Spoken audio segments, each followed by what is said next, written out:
me pareció que leyó el artículo 4 como quedándole, como estaba redactado, el tribunal que dictó sentencia ordenará como pena accesoria, y me parece que habíamos acordado la expresión medida accesoria. Ahí tengo varios oradores para expresarse en la consideración en general.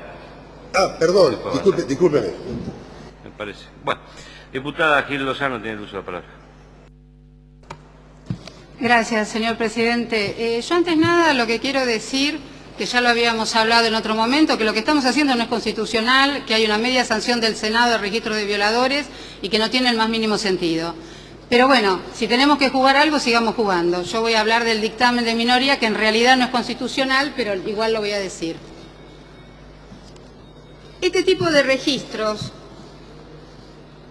que está muy ampliamente difundido en lo que es la cultura anglosajona, sobre todo a partir de la ley Megan, de ese triste asesinato de una criatura en Estados Unidos, tiene como, digamos, la aspiración es crear un estigma preventivo de este tipo de delitos que actúe de una manera social y que sea políticamente consensuado con el fin de que aquellos individuos que ya hayan cumplido totalmente su condena por delitos contra la integridad sexual sigan estando bajo la sujeción especial del Estado, aun cuando la potestad punitiva del mismo haya cesado completamente.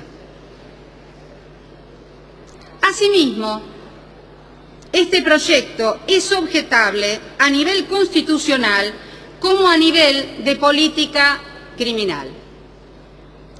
Desde el punto de vista constitucional, este registro conlleva una violación al principio de legalidad, en tanto se torna un agregado de coerción formal que no está contenida en la sentencia de condena.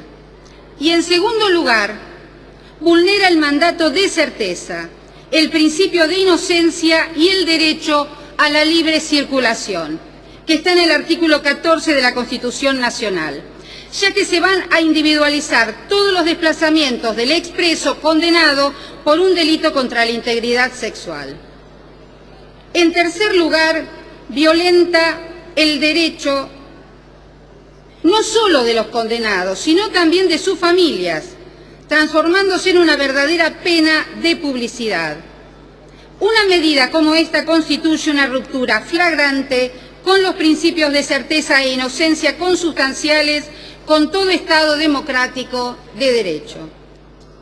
Desde una perspectiva político-criminal, es dable sostener que esta propuesta demuestra el mismo fracaso del sistema ejecutivo de las penas, es decir, la resocialización como fin del tratamiento penitenciario. Pero además presupone que el individuo reincidirá, entendiendo en tal sentido que los condenados por delitos contra la integridad sexual tienen una natural predisposición a la comisión de este tipo de delitos. Particularmente, yo lo que quiero aclarar acá es lo siguiente, es decir, yo en las estadísticas que manejé de Human Rights, esto cae, es decir, todo lo que la Vulgata habla sobre la reiteración, Human Rights no lo está respaldando en sus estadísticas. Tengo acá la cita que después voy a insertar para aquel que lo quiera consultar. Por otro lado, si realmente ya sabemos que va a haber reinserción, si realmente sabemos que va a haber nuevamente una repetición enfermiza, mi pregunta es, ¿para qué lo dejamos afuera? Es decir, acá hay una contradicción. Si esta persona no puede con la compulsión, primero lo que yo propongo es que lo saquemos de lo penal y lo pongamos realmente en un psiquiátrico. Y si esto pertenece a lo punitivo, ¿qué es lo que estamos haciendo? Estos registros son un sinsentido. Y yo redoblo la apuesta. Si vamos a hacer un registro, que sea un registro universal de todos los delitos. Porque me parece que así el impacto va a ser importante. Esta carencia que estamos teniendo me lleva también a formular otra pregunta. ¿Estamos legislando en base al sentido común, conmovido y manipulado por el rating televisivo, que hace una suerte de show de víctimas, sin preguntarse por nada que tenga que ver con su contención, con las políticas sociales que este Estado debiera promover y se hace siempre el distraído? ¿Estamos legislando en base a tranquilizar nuestras conciencias, creyendo que porque hacemos registros aportamos a resolver el problema? ¿Nos preocupamos por las víctimas, por estudiar seriamente cuestiones tales como la reincidencia, por la resocialización de las personas, o nos preocupamos por quedar bien ante los medios de comunicación? ¿Somos serias y serios asumiendo nuestra función representativa? A mí me parece que no, que este proyecto al menos está lejos de ir al fondo del problema. ¡Caramba! Las estadísticas de violación nos dicen que en el 90% de los casos las mujeres violadas conocen a su violador. No jorobemos. Es decir, ¿qué es el violador anónimo? ¿Que vamos a creer CSI de Fox? ¿Que nos habla de un asesino serial, que es un invento? No existen los asesinos seriales. Es decir, la violación de alguna manera es una promoción y es una patología de género que el machismo latinoamericano disculpa de múltiples formas, educando mal a los varones, no habiendo clases realmente pertinentes de educación sexual. Hay todo un sistema que promueve permanentemente la naturalización de la violación. ¿Qué estamos haciendo? Realmente esto es un show lo que estamos montando. No tenemos derecho porque el tema es serio.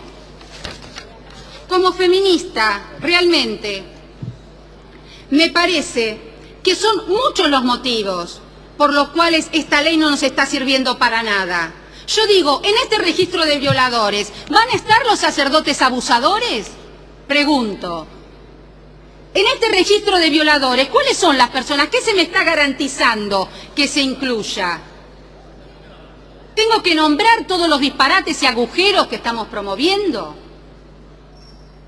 Desde las organizaciones feministas realmente pensamos que esto es nada, que acá hay un tema de seguridad que tenemos la obligación de empezar a discutir.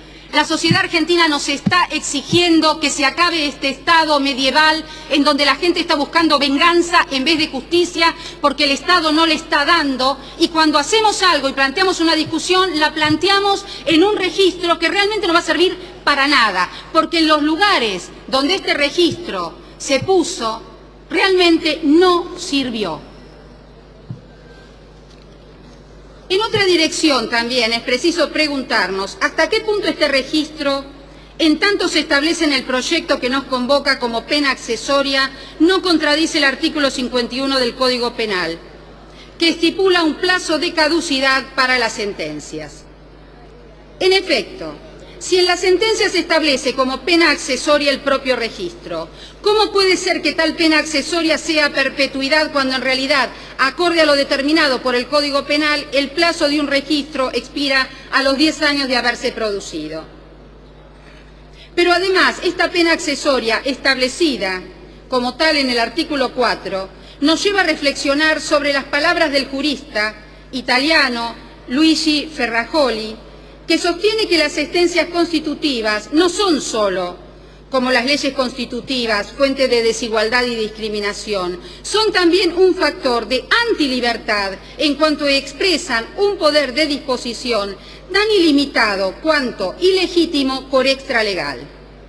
Así, esta pena se torna irracional y desproporcionada, violando el principio de racionalidad y proporcionalidad de las sanciones. Diputada, la diputada Nora César le pide una interrupción. No se la voy a dar porque prefiero terminar con los argumentos y después, en todo caso, la voy a escuchar muy atentamente. No, pero por si acaso, como estamos en una comunión prácticamente.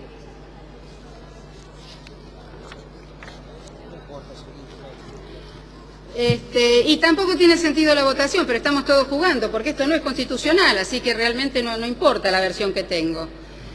En los fundamentos de todos los proyectos, a la vista, se destaca como argumento la necesidad de almacenar datos genéticos y personales, como una forma de facilitar futuras investigaciones. No existe ninguna razón legítima en un Estado de Derecho para considerar que un grupo determinado de personas deban ser investigadas en cada oportunidad en la que se esté investigando un tipo de delitos. Resulta una grave violación al principio de igualdad ante la ley. Si la sociedad argentina está en condiciones de abandonar su derecho a la intimidad y a la privacidad y a tolerar una intervención permanente del Estado en su vida, entonces este registro debería ser universal, como lo dije anteriormente. Entendemos que ese momento no llegó y que todavía asumimos el riesgo de no saber todo lo que sucede para no asumir el riesgo de que sepan todo lo que nos sucede. Pero además, señora Presidenta, queremos insistir en un punto, en caso que no haya quedado claro. Los delitos contra la integridad sexual son a todas luces aberrantes.